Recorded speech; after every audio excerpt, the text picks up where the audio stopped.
I won't go into detail over all the ministry budgets. Of course, the committee says we're doing that. But that is not a reflection of the importance of those ministries or the hard work they staff put in every day. Those full allocations can be found online and in the detailed booklets included with the copies of the Fiji Sun next week. But here is a snapshot. Under the Fiji Roads Authority, we will be beginning construction on the 4-laning project from Nadi to Lautoka next year, hitting on the ground towards the latter part of next year. We're bringing better governance through a higher level of accountability and transparency to independent institutions, in particular Water Authority Fiji, the Fiji Roads Authority, the Maritime Safety Authority Fiji. Board members of these bodies need to run a tight shop, and every taxpayer's dollar they spend needs to be justified and needs to make an impact. And if there is any abuse, those responsible will be taken to task. This government has shown repeatedly a zero, and I repeat zero, Madam Speaker, tolerance for corruption. Unfortunately, we have discovered that a number of local contractors that have not been able to get rid of this old culture of abuse and rid themselves of corrupt practices. And we won't work with anyone who has a poor record of integrity, accountability and delivery. We're coming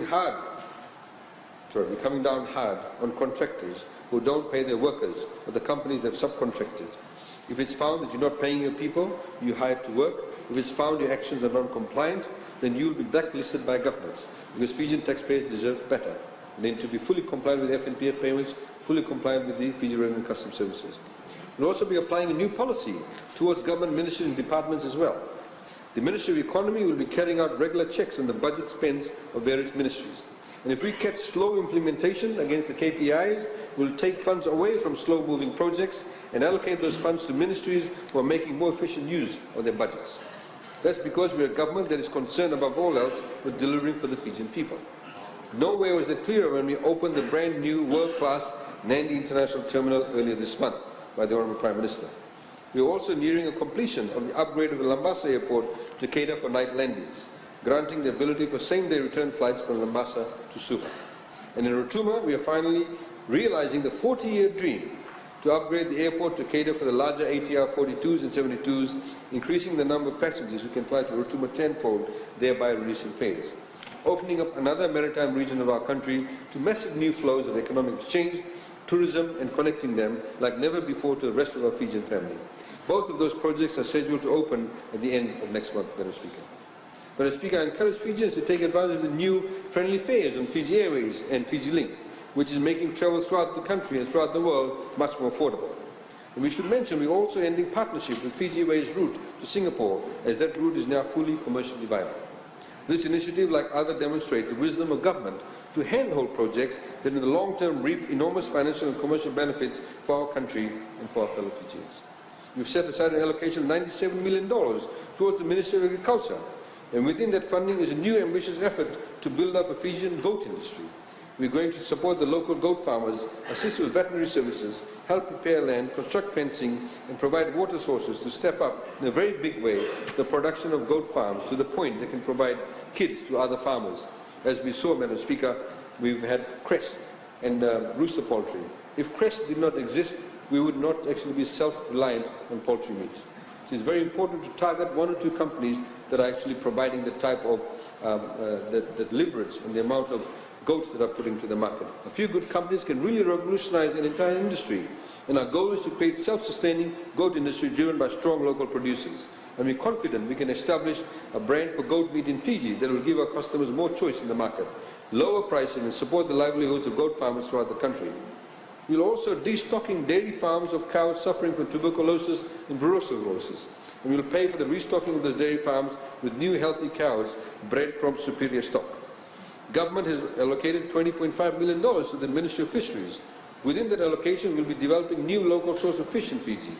It's a move towards strengthening our food security and building up livelihoods in the process by assisting commercial aquaculture farms to boost the production and move small players up to the commercial level. Madam Speaker, if you cannot tell from the incredulous statements that we've been hearing from certain political parties who have already started the campaigning, Madam Speaker, we will be holding elections sometime this year. And $20 million is allocated to the Fijian Elections Office for the conduct of those elections, Madam Speaker. And Madam Speaker, we are very proud to announce that we've set aside a special allocation of $500,000 for our commemoration for next year of the 140-year anniversary of the first ship carrying indentured labourers or girmitias from British India to Fiji. Mr. Speaker, I know that means a great deal to every Fijian family, especially those who can trace their lineage back to the original Girmitias, who were brought to Fiji and made to work under slave-like and inhumane conditions. That will also include, Madam Speaker, nationwide ceremonies of remembrance, and it will cover the first round of funding of $300,000, Madam Speaker, towards the construction of a museum, either in Lautoka or Nadi, dedicated to the history, legacy and immense contribution that Girmitias and descendants have made to Fiji. Madam Speaker, as far as taxes and tariffs are concerned, we've already reduced the tax burden on Fijian families to the lowest point in our history. We've already raised the income tax threshold from $8,840, Madam Speaker, just a few years ago, to $30,000, freeing low-income families from paying income tax completely. Corporate taxes have also been cut to only 20%. We've dropped VAT to 9%, one of the few countries in the world to reduce rather than raise such a tax. We've completely eliminated the dividend tax. Companies listed on the South African Stock Exchange pay only 10%. Regional global offices pay only 17.5%. That's meant bigger paychecks and more disposable income for Fijian families. Because when it comes to meeting family expenses, Madam Speaker, we trust families to spend their own money rather than have the government spend it for them. We're taxing smarter, not harder. That's how we've actually lowered the tax burden on Fijian families while actually tripling our tax revenue since 2005, with revenues expected to exceed $3 billion this year, Madam Speaker. We're taking that effort even further in this budget by giving the Fiji Revenue and Customs Services more teeth to go after anyone seeking to cheat our tax system. This year we're introducing a few changes to our revenue policy in line with the same vision to make our taxation system more equitable and build upon our record in using revenue collection as a tool to guide development, open flows of investment and support Fijian well-being. We're introducing a $1.25 million turnover threshold for businesses who are currently paying STT and ECAL. This threshold is aligned to the $1.25 million for restaurants. The threshold for resident withholding tax has risen from $16,000 to $30,000, aligned to the unprecedented rise of the income tax threshold last year. Excise tax on alcohol and tobacco has risen by 15%, as we had agreed with the tobacco industry, Madam Speaker, and this is the last year of that agreement. We're expanding the 13-year tax holiday for ICT businesses to include customer contact centers, engineering and design, research and development, animation and content creation, distance learning, market research, travel services, finance and accounting services, human resource services, legal procedure, compliance and risk services, and other administrative services that are ICT enabled. Just to give an example, Madam Speaker, we have a company set up shop in Lautoka that has Fijian accountants actually filling out tax returns for Australian taxpayers and then submitting the tax returns for Fiji. We see enormous growth in this area of potential, Madam Speaker. We have locally qualified accountants. They have the CPA qualifications, and we believe this is the top end of the ICT sector which we can capitalize on. Fiscal duty on used vehicles that are 2 years and younger have been reduced from 32% to 15%, or half the current specific rate, whichever is greater, to help more Fijian families afford newer, higher quality vehicles. These rates depend on the size of the vehicle's engine.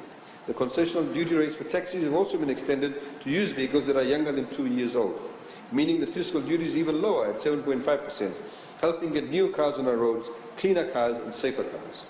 And we've introduced a 55% capital deduction for any purchase of an electric vehicle for the next 5 years. The minimum capital investment to qualify for the 5% subsidy we offer for the setup of electric vehicle charging station has been reduced from $500,000 to $100,000.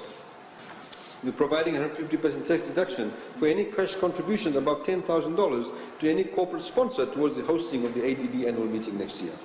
We've also revised the medical incentive regulations to include hospitals under PPP arrangements to be eligible for medical tax incentives. Mr. Speaker,